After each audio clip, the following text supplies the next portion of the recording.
Chicken box പിടിപെടുമ്പോൾ കുറേ മുഖത്ത് പാടുകളും ഒക്കെ വരും. അപ്പോൾ ആ ഒരു പാടുകളൊക്കെ കാണുമ്പോൾ ആൾക്കാർക്ക് എന്തെങ്കിലുമൊക്കെ തോന്നും, അല്ലെങ്കിൽ എൻ്റെ സൗന്ദര്യത്തെ അത് ബാധിക്കുമോ എന്നൊക്കെ ഒരു ആശങ്കയും ആകുലതയൊക്കെ ഉണ്ടായിരുന്നു ഭയങ്കരമായിട്ട്. മുന്നോട്ട് പോകുമ്പോൾ ഫിലോസഫിയിൽ വെച്ച് എൻ്റെ അച്ചാച്ചൻ ഒരു ആക്സിഡൻറ്റ് സംഭവിക്കണം. അപ്പോൾ തലയ്ക്ക് വലിയൊരു മേജർ സർജറി ഒക്കെ വന്നു. അപ്പോൾ അന്ന് ആ സമയത്ത് എനിക്ക് വലിയൊരു സ്ട്രഗിൾ ആയിരുന്നു. അപ്പോൾ ഞാനിങ്ങനെ തിരിച്ചു പോകണമെന്നുള്ള ചിന്തയിലൊക്കെ ആയിരുന്നു. റിസ്കിന്റെ ഒരു ജീവിതമാണ്, ബുദ്ധിമുട്ടുകളുള്ള ജീവിതമാണ്, കഷ്ടപ്പാടിന്റെ ഒക്കെ ഒരു ജീവിതമാണെന്ന് അറിയാം. തൊട്ട് പിറ്റേ ദിവസം, അതായത് എൻ്റെ ആദ്യ ബലിയർപ്പണത്തിന്റെ അൾത്താര കഴിഞ്ഞ് രണ്ടാമത് ഞാനൊരു ബലിയർപ്പിക്കുന്നത് വിശുദ്ധ അൽഫോൻസാമയുടെ കബറിടത്തിലാണ്.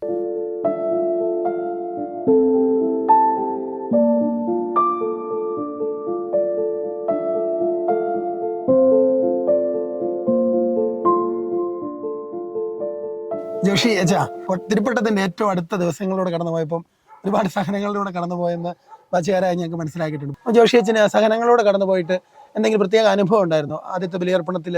അങ്ങനെ എന്തെങ്കിലും അതിനെപ്പറ്റി സഹനങ്ങളിലൂടെ കടന്നു പോകുന്നവരോട് ജോഷി അച്ഛൻ എന്താ പറയാനുള്ളത്? തീർച്ചയായിട്ടും നിങ്ങൾക്ക് അറിയാവുന്നതുപോലെ എനിക്ക് ആ ദിവസങ്ങളിൽ കുറച്ച് സഹനങ്ങളൊക്കെ ഏൽക്കേണ്ടി വന്നു. എൻ്റെ പട്ടത്തോടടുത്ത ദിവസങ്ങളിൽ മിജോച്ചൻ പറഞ്ഞതുപോലെ ചിക്കൻ ബോക്സ് പിടിപെട്ടു. അപ്പോൾ ആ ദിവസങ്ങളിൽ ഞാൻ വീട്ടിലൊറ്റയ്ക്കായിരുന്നു. ഇവർ ധ്യാനിക്കാനായിട്ട് പോയ ആ സമയങ്ങളിൽ ഞാൻ വീട്ടിലൊറ്റയ്ക്കായിരുന്നു. ആദ്യമേ കുറച്ച് വിഷമമൊക്കെ ഉണ്ടായിരുന്നു, കാരണം ചിക്കൻ ബോക്സ് പിടിപെടുമ്പോൾ കുറേ മുഖത്ത് പാടുകളും ഒക്കെ വരും. അപ്പോൾ ആ ഒരു പാടുകളൊക്കെ കാണുമ്പോൾ ആൾക്കാർക്ക് എന്തെങ്കിലുമൊക്കെ തോന്നും, അല്ലെങ്കിൽ എൻ്റെ സൗന്ദര്യത്തെ അത് ബാധിക്കുമോ എന്നൊക്കെ ഒരു ആശങ്കയും ആകുലതയൊക്കെ ഉണ്ടായിരുന്നു ഭയങ്കരമായിട്ട്. അതുകൊണ്ട് തന്നെ ആ ദിവസങ്ങളിൽ അല്പസ്വല്പം വിഷമമൊക്കെ ഉണ്ടായിരുന്നു. അപ്പോൾ ഞാനിങ്ങനെ വിഷമത്തിലായിരിക്കുന്ന അവസരങ്ങളിൽ പ്രാർത്ഥനയിലായിരിക്കുമ്പോൾ എനിക്ക് കിട്ടിയ ഒരു ചിന്ത എന്ന് പറയുക, ക്രിസ്തു ആദ്യമായിട്ട് ബലിയർപ്പിക്കാനായിട്ട് കാൽവരിയിലേക്ക് പോയപ്പോൾ ക്രിസ്തുവിൻ്റെ രൂപം എന്ന് പറയുക അത്ര സൗന്ദര്യം ഉള്ള രൂപമല്ല. കാരണം മുറിവുകളുണ്ടായിരുന്നു, ദേഹത്താകമാനം മുറിവുകളുള്ള ഒരു വികൃതമാക്കപ്പെട്ട ഒരു മുഖത്തോടു കൂടിയാണ് ക്രിസ്തു ആദ്യമായിട്ട് ബലിയർപ്പിക്കാനായിട്ട് പോയത്. അതുകൊണ്ട് ഞാനും ആദ്യത്തെ ബലിയർപ്പിക്കാനായിട്ട് പോകുമ്പോൾ ക്രിസ്തുവിൻ്റെ അതേ മുഖത്തോടു കൂടി എനിക്കും ബലിയർപ്പിക്കാനായിട്ട് സാധിക്കുമോ എന്നൊരു സന്തോഷം എനിക്ക് ആ ദിവസങ്ങളിൽ ലഭിക്കുകയുണ്ടായി. ഒപ്പം തുടർന്നും എനിക്ക് പനിയും ജലദോഷവും ഒക്കെ ആ ദിവസങ്ങളിൽ ഉണ്ടായി. അപ്പോൾ പക്ഷേ ഞാൻ പട്ടണത്തിൻ്റെ അന്ന് അനുഭവിച്ച ഒരു കാര്യമെന്ന് പറയുക, 9:15 പട്ടത്തിൻ്റെ ആരംഭത്തിൻ്റെ ആ സമയം മുതൽ അന്ന് 3:30 പട്ടത്തിൻ്റെ എല്ലാ പരിപാടികളൊക്കെ കഴിഞ്ഞപ്പോൾ 3:30 സമയം. ആ സമയം വരെ ഞാനൊന്ന് ചുമയ്ക്കുകയോ അല്ലെങ്കിൽ എന്തെങ്കിലും പനിയുടെ അസ്വസ്ഥതകളോ ഒന്നും നേരിടേണ്ടി വന്നില്ല. വിശപ്പോ അല്ലെങ്കിൽ എന്തെങ്കിലും ബുദ്ധിമുട്ടുകളോ ഒന്നും ആ നിമിഷങ്ങളിൽ ഉണ്ടായില്ല. അത് ദൈവത്തിൻ്റെ വലിയൊരു കൃപ ആ പട്ടത്തിൻ്റെ സമയത്തും വിശുദ്ധ കുർബാന അർപ്പണത്തിലും അനുഭവിക്കാനായിട്ട് എനിക്ക് സാധിച്ചു. ഈ സഹനങ്ങളിൽ ക്രിസ്തു നമ്മളെ കൂടുതൽ സ്നേഹിക്കുന്നുണ്ട് എന്നൊരു ബോധ്യം പട്ടത്തിലും ആ ദിവസങ്ങളിലൊക്കെ എനിക്ക് അനുഭവിക്കാനായിട്ട് സാധിച്ചു.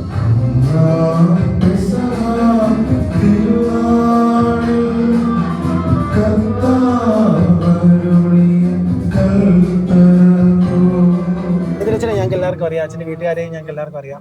ഇന്ന് അച്ഛൻ ഒറ്റ മകനാണ്, ഇനി ഇതിന് ചേച്ചിയാണുള്ളത്, ഒരു അനിയത്തിയാണുള്ളത്. അപ്പോൾ ഈ സാഹചര്യങ്ങളിൽ, അതായത് ഒറ്റ മകൻ എന്ന നിലയിൽ വീടൊക്കെ ഉപേക്ഷിച്ച് ദൈവത്തിന് വേണ്ടിയിട്ട് പ്രത്യേകിച്ച് പരിശുദ്ധ കുർബാനയുടെ സഭയിൽ ജീവിക്കാൻ പോകുമ്പോൾ അച്ഛൻ എങ്ങനെ കടന്നു വരുന്നവരോട്, അല്ലെങ്കിൽ അച്ഛൻ എന്ത് കൺവിക്ഷനാണ് ആൾക്കാരോട് പറയാനുള്ളത്? ഞാൻ അച്ഛനാകാൻ പോയത് അങ്ങനെ നമ്മൾ വീട്ടിൽ ഒറ്റമകനാണ് അങ്ങനെ നോക്കിയിട്ടല്ല, നമ്മൾ അച്ഛനാകാൻ അങ്ങ് പോയി. വലിയ കൺവെൻഷൻ അങ്ങനെ നമുക്കിങ്ങനെ പ്രത്യേകിച്ച് അങ്ങനെ ചിന്തകളോ വലിയ സ്വപ്നങ്ങളോ ഒന്നും ഇല്ലായിരുന്നു. അച്ഛനാകണം അത്ര മാത്രമേ ഉള്ളൂ. ആ ഉടുപ്പിടണം, കാസും പിലാസൊക്കെ ഒന്ന് കയ്യിലെടുക്കുക, അത്രയൊക്കെ നമുക്ക് ആഗ്രഹിക്കുന്നുള്ളൂ. പക്ഷെ പിന്നീട് മുന്നോട്ട് വർഷങ്ങൾ പോകുമ്പോഴാണ് നമ്മൾ തിരിച്ചറിയുന്നത് ഇത് ഭയങ്കരമായിട്ടുള്ള കാര്യമാണ്. നമ്മൾ വീട് ഉപേക്ഷിക്കണം, അപ്പനും അമ്മയും, അതൊക്കെ പിന്നീട് നമുക്ക് ഇച്ചിരൂടെയൊക്കെ നമ്മൾ പഠിക്കുകയും ചെയ്യുമ്പോഴാണ്, മുതിർന്നു കഴിയുമ്പോഴാണ് നമുക്ക് മനസ്സിലാകുന്നത് അതിൻ്റെ ആ സീരിയസ്നെസ് എത്രത്തോളം ഉണ്ടെന്ന്. അപ്പോഴങ്ങനെ മുന്നോട്ട് പോകുമ്പോൾ ഫിലോസഫിയിൽ വെച്ച് എൻ്റെ അച്ചാച്ചൻ ഒരു ആക്സിഡൻറ്റ് സംഭവിക്കണം. അപ്പോൾ തലയ്ക്ക് വലിയൊരു മേജർ സർജറി ഒക്കെ വന്നു. അപ്പോൾ അന്ന് ആ സമയത്ത് എനിക്ക് വലിയൊരു സ്ട്രഗിൾ ആയിരുന്നു. അപ്പോൾ ഞാനിങ്ങനെ തിരിച്ചു പോകണമെന്നുള്ള ചിന്തയിലൊക്കെ ആയിരുന്നു. പക്ഷെ എന്തുകൊണ്ടോ എനിക്ക് എൻ്റെ ബാച്ചുകാരും അച്ഛന്മാരും അങ്ങനെ ഒരുപാട് സഹായിച്ചതുകൊണ്ടൊക്കെ ആയിരിക്കും എനിക്കങ്ങനെ ഒരിക്കലും തിരിച്ചു പോകണമെന്നുള്ളൊരു ആഗ്രഹം മനസ്സിൽ വന്നില്ല. പിന്നീട് മുന്നോട്ട് വരുമ്പോഴാണെങ്കിലും ഇപ്പം എനിക്ക് 2 പെങ്ങന്മാരാണ്, ഒരാൾ ചേച്ചി ഒരാൾ അനിയത്തി. അപ്പം ഞാൻ ഏറ്റവും കൂടുതൽ അയച്ച ഒന്നെങ്കിൽ ചേച്ചിക്ക് ഒരു ജോലി വേണം, അങ്ങനെയാണെങ്കിൽ നമുക്ക് സപ്പോർട്ട് ചെയ്യാനായിട്ട് ഒരാൾ പറ്റത്തുള്ളൂ. അപ്പം ഞാൻ ചേച്ചിക്ക് ഒരു ജോലി വേണം എന്നുള്ളതായിരുന്നു. അപ്പോൾ അവൾ കുറേ വർഷം കഷ്ടപ്പെട്ടു ജോലി കിട്ടാനായിട്ട്. അപ്പോൾ പല ജോലികൾ, അവൾ നേഴ്സാണ്, അപ്പോൾ നേഴ്സായിട്ടുള്ള ജോലി ചെയ്തു. കുറേ നാൾ ജോലി ഇല്ലാതിരുന്നു. അപ്പോൾ അവൾക്കും സങ്കടം ജോലി ഇല്ലാത്തത് കൊണ്ട്. അപ്പം അങ്ങനെ കുറേ ബുദ്ധിമുട്ടുകളിലൂടെ പോയി. അപ്പോൾ പട്ടമാകുമ്പോൾ എങ്ങനെയെങ്കിലും നമുക്കൊരു ഒരു നല്ല ചിലവുള്ള കാര്യമാണ് ഈ പട്ടം. നല്ല എമൗണ്ട് ചിലവാകും. അപ്പോൾ അതിനൊരു നല്ല എമൗണ്ട് വേണം. അപ്പം ചേച്ചിക്ക് ഒരു നല്ല ജോലി വേണമെന്നാണ് ആഗ്രഹം. അപ്പോൾ അതിന് 1 വർഷം മുമ്പേ ചേച്ചിക്ക് പുറത്തോട്ട് പോകാനായിട്ട് സാധിച്ചു. അവൾക്ക് നല്ല ശമ്പളത്തിൽ തന്നെ ജോലിയുണ്ട്. അപ്പോൾ അതിനപ്പുറമായിട്ട് ഈ മരുഭൂമിയിൽ മഞ്ഞ പൊഴിച്ചു, കാടൊക്കെ നമ്മളതൊക്കെ വചനത്തിൽ വായിക്കുന്നേ ഉള്ളൂ. പക്ഷെ നമ്മുടെ ജീവിതത്തിൽ നമുക്ക് അവിടുന്ന് ഇവിടുന്ന് ഒക്കെ പലരും സഹായിക്കുമ്പോഴാണ് അത് മരുഭൂമിയിൽ നിന്ന് നമുക്ക് എങ്ങനെയാണ് ദൈവം കാട പൊഴിച്ചതിൻ്റെ അല്ലെങ്കിൽ മഞ്ഞ പൊഴിച്ചതിൻ്റെ അർത്ഥം നമുക്ക് മനസ്സിലാകുന്നത്. അപ്പോൾ അങ്ങനെ ഇപ്പോഴും ദൈവാനുഗ്രഹത്തിൽ മുന്നോട്ട് പോകാനായിട്ട് സാധിക്കുന്നു. അപ്പോൾ ഇപ്പോൾ എനിക്ക് വീടിനെക്കുറിച്ച് പേടിയൊക്കെ ഉണ്ട്, എന്താകുമെന്നൊക്കെ. പക്ഷെ എല്ലാം ദൈവത്തിന് വിട്ടുകൊടുക്കുകയാണ്. ദൈവം ഒരു വഴി കണ്ടെത്തിയിട്ടുണ്ട്. ദൈവത്തിനൊരു എല്ലാത്തിനെക്കുറിച്ചും ഒരു പദ്ധതി ഉണ്ടല്ലോ, നമ്മളതിന് വിട്ടുകൊടുക്കുക, ദൈവം ബാക്കിയെല്ലാം നടത്തിക്കോളൂ എന്നാണ് എൻ്റെ വിശ്വാസം.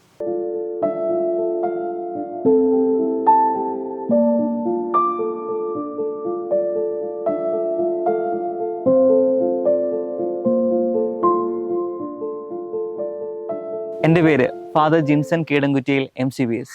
ഞാനിന്ന് ഒരു നവപുരോഹിതനായിട്ട് ഇന്ന് ഈ ഒരു ഭവനത്തിലായിരിക്കുമ്പോൾ എനിക്ക് എന്തെന്നില്ലാത്തൊരു ആനന്ദമുണ്ട്. തിളങ്ങുന്ന കുർബാനക്കുപ്പായം കണ്ടിട്ട് മാത്രമല്ല ഞാൻ ഈ ഒരു പൗരോഹിത്യം എൻ്റെ ജീവിതത്തിൽ സ്വീകരിച്ചത്, മറിച്ച് ക്രിസ്തുവിനെ കണ്ടിട്ടാണ്, ക്രിസ്തുവിൻ്റെ ജീവിതം കണ്ടിട്ടാണ്. എളിയവരിലേക്ക് ഇറങ്ങി വന്നവനാണ് എൻ്റെ ഈശോ. ആ ഈശോയെ കണ്ടിട്ട് തന്നെയാണ് ഞാൻ എൻ്റെ ഈ പൗരോഹിത്യ ജീവിതം ജീവിക്കുവാനായിട്ട് ആരംഭിക്കുന്നത്. ഇന്ന് ഈ ഒരു ഭവനത്തിലായിരിക്കുമ്പോൾ, അൻപുവില്ലം എന്ന് പറയുന്ന ഈ ഒരു ഭവനത്തിലായിരിക്കുമ്പോൾ അതിയായ സന്തോഷവും അതുകൊണ്ട് തന്നെയാണ്. കാരണം ഈ ഒരു ഭവനം എളിയവർക്ക് വേണ്ടിയുള്ളതാണ്. അവരുടെ കൂടെ ഇന്നലെ ഭക്ഷണം കഴിച്ചപ്പോഴും എല്ലാം എന്തെന്നില്ലാത്തൊരു ആനന്ദം ഉണ്ടായി. അവർക്ക് വേണ്ടി തയ്യാറാക്കപ്പെട്ട അതേ ഭക്ഷണത്തിൻ്റെ ഭാഗം ഞങ്ങളും അനുഭവിച്ചപ്പോൾ വയറ് മാത്രമല്ല നിറഞ്ഞത്, ഞങ്ങളുടെ ഓരോരുത്തരുടെയും മനസ്സ് നിറഞ്ഞു. ഈ ഒരു ആനന്ദം എല്ലാവരിലേക്കും ചൊരിയപ്പെടേണ്ടതാണ്. സാധിക്കുമെങ്കിലൊക്കെ ഈ ഒരു ഭവനത്തിലേക്ക് എല്ലാവരും കടന്നു വരിക.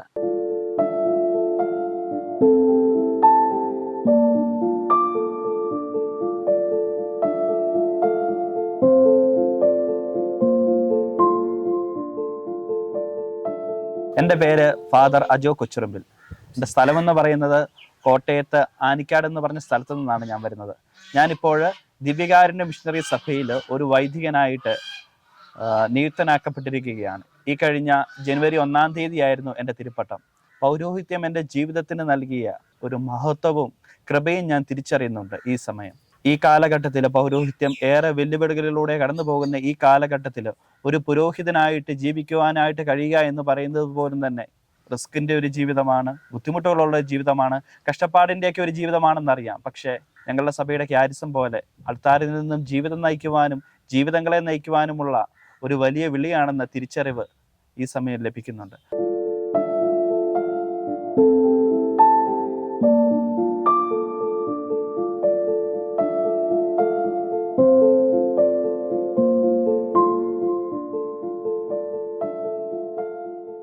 എൻ്റെ പേര് ഫാദർ മിജോ, കൊല്ലൻ്റെ കിഴക്കേതിൽ MCBS.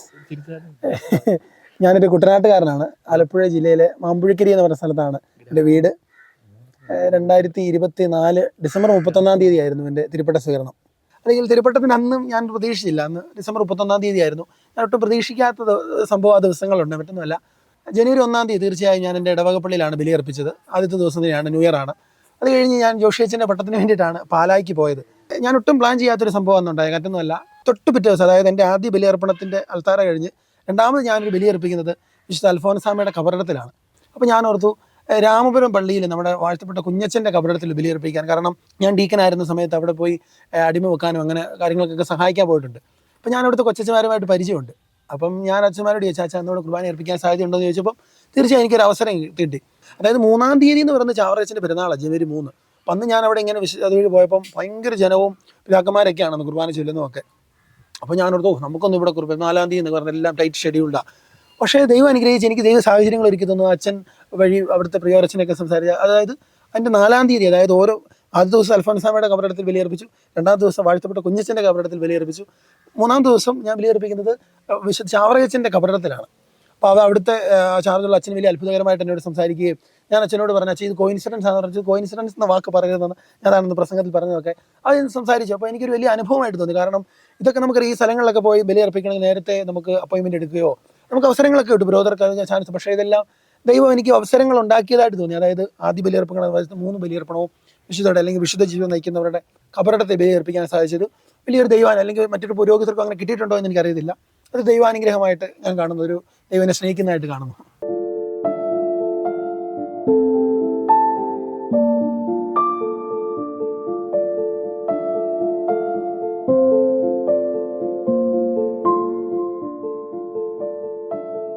സ്നേഹം നിറഞ്ഞവരെ, ഞാൻ ഫാദർ ജിനോ വാഴപ്പനാടിയിൽ MCBS. ഇന്നിവിടെ വരാൻ സാധിച്ചതിൽ വളരെ സന്തോഷമാണ്. കാരണം ഞാൻ ഡീക്കനായിരിക്കുമ്പോഴാണ് ഇവിടെ കൂടുതൽ ദിവസങ്ങളിൽ ഇവിടെ ആയിരിക്കാൻ എനിക്ക് സാധിച്ചത്. അതിൽ നിന്ന് വ്യത്യസ്തമായി ഇന്നൊരു പുരോഹിതനായിട്ട് ഇവിടെ വരുമ്പോൾ വളരെയേറെ സന്തോഷമുണ്ട് ഇവിടെ ആയിരിക്കുന്നതിൽ. എനിക്ക് അപ്പോയിൻമെൻറ്റ് കിട്ടിയിരിക്കുന്നതും ഇതുപോലെ തന്നെ ഒരു സംപ്രീതി എന്ന് പറഞ്ഞൊരു സ്ഥാപനത്തിലേക്കാണ്. ഇവിടെ ചെയ്യുന്നതും ഞങ്ങളൊക്കെ ചെയ്യാൻ ശ്രമിക്കുന്നതും ക്രിസ്തു പഠിപ്പിച്ചതുപോലെ, അതായത് വിശുദ്ധ കുർബാനയിൽ നിന്നും ശക്തി സ്വീകരിച്ച് ക്രിസ്തു നമ്മളോട് ചെയ്യാൻ ആവശ്യപ്പെടുന്നതും ഇതുപോലെയുള്ള ചെറിയവരുടെ ഇടയിലേക്ക് ഇറങ്ങി ചെല്ലുവാനാണ് പറയുന്നത്. കാരണം അവർക്കൊരു പക്ഷേ അവരുടെ ആവശ്യങ്ങളും ബുദ്ധിമുട്ടുകളൊന്നും പറയാൻ പറ്റിയാലായിരിക്കാം. അപ്പോൾ അവരുടെ ആവശ്യങ്ങൾ ഞാനിൽ അവരിൽ ഒരുവനായി കണ്ടുകൊണ്ട് അവരുടെ ആവശ്യങ്ങൾ തിരിച്ചറിഞ്ഞ് അവർക്ക് വേണ്ടി പ്രവർത്തിക്കുമ്പോഴാണ് ആ ക്രിസ്തുവിൻ്റെ ബലിയർപ്പണത്തിൻ്റെ പങ്കുകാരല്ല, ബലിയർപ്പണത്തെ തുടർച്ചയായി നമ്മൾ ഓരോരുത്തരും മാറുന്നത്. അതിനു വേണ്ടിയൊക്കെ നിങ്ങൾ പ്രാർത്ഥിക്കണം. എൻ്റെ പൗരോഹിത്യ ജീവിതം ഈ ആരംഭിക്കുമ്പോഴേക്കും, പുതിയൊരു സ്ഥാപനത്തിലേക്ക് പുതിയൊരു അപ്പോയിൻമെൻ്റ് ഒക്കെ സ്വീകരിക്കുമ്പോഴേക്കും അതൊക്കെ നന്നായിട്ട് ചെയ്യുവാനും ആ ക്രിസ്തുവിൻ്റെ ബലിചയനത്തിന് തുടർന്ന് ചെയ്യാനുള്ള അനുഗ്രഹത്തിനായിട്ട് നിങ്ങൾ പ്രാർത്ഥിക്കണം.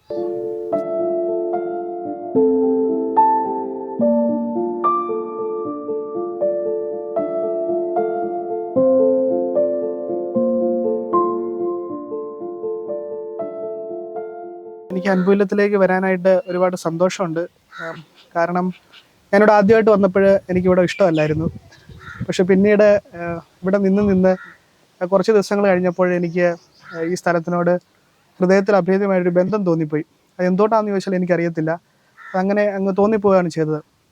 അപ്പോൾ ഈ കഴിഞ്ഞ ദിവസം ഞാൻ വീട്ടിലിങ്ങനെ നിൽക്കുമ്പോൾ എൻ്റെ അച്ചാച്ചൻ ഇങ്ങനെ അപ്പുറത്തെ മുറിയിൽ നിന്ന് ചോദിക്കുന്നുണ്ടായിരുന്നു, ഈശോ ഉയർത്തെഴുന്നേറ്റെന്ന് പറഞ്ഞല്ലോ, അപ്പം എങ്ങേര് എങ്ങും കാണുന്നില്ല.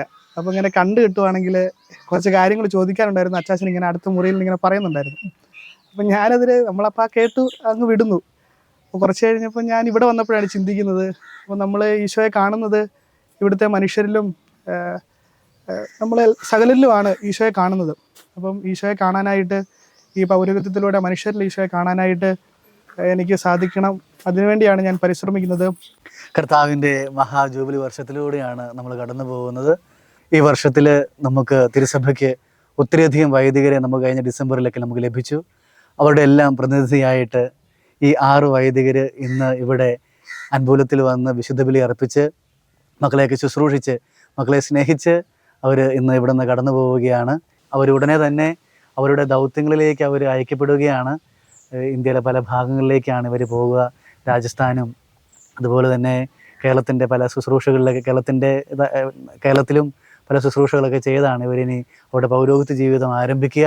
അപ്പോൾ ഈ ഒരു സമയം ഇവർക്ക് വേണ്ടി പ്രാർത്ഥിക്കുക എന്നുള്ളതാണ് നമുക്ക് ചെയ്യാൻ പറ്റുന്ന ഏറ്റവും വലിയ കാര്യം. ആത്മാർത്ഥമായിട്ട് ഇവർക്ക് വേണ്ടി പ്രാർത്ഥിക്കാം. നമുക്ക് വേണ്ടി കരങ്ങൾ ഉയർത്തുന്ന ഇവരുടെ കരങ്ങൾ താഴാതിരിക്കാൻ, നമുക്ക് വേണ്ടി തീഷ്ണതയോടെ അതിരാവിലെ കർത്താവിന് മുമ്പിൽ തീഷ്ണതയോടെ പ്രാർത്ഥിക്കുന്ന ഇവരുടെ പ്രാർത്ഥനകൾ മടുക്കാതിരിക്കാനൊക്കെ നമുക്ക് ഇവരുടെ ബലി ജീവിതങ്ങൾക്ക് ശക്തി പകരാം. ഈശോ സമൃദ്ധമായിട്ട് നിങ്ങളുടെ പൗരോഹിത്യത്തിലൂടെ ധാരാളം ആത്മാക്കളെ സഹായിക്കട്ടെ, നന്മകൾ വർഷിക്കട്ടെ എന്ന് പ്രാർത്ഥിക്കുന്നു. നിന്റെ പുരോഹിതദാസരെ നീ തിന്മയിലൊന്നും